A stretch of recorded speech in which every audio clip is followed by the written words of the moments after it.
the Symphony of Stars. In the quiet town of Eldridge, nestled between rolling hills and glistening lakes, a peculiar event was about to unfold.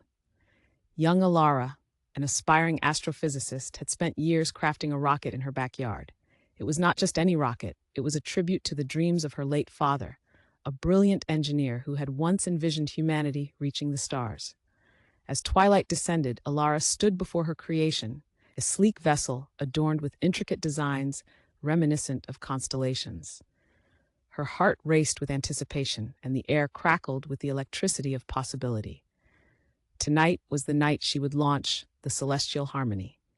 With each countdown, memories of her father filled her mind, the way he had explained the cosmos, the twinkle in his eyes when he spoke of the universe's secrets. At the final count of 3, she ignited the engines. A magnificent roar echoed through the valley, and the rocket ascended, slicing through the sky like a comet.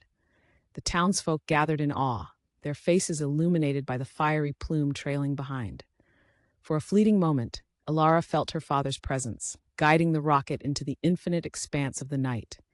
It soared higher, painting a tapestry of light across the heavens.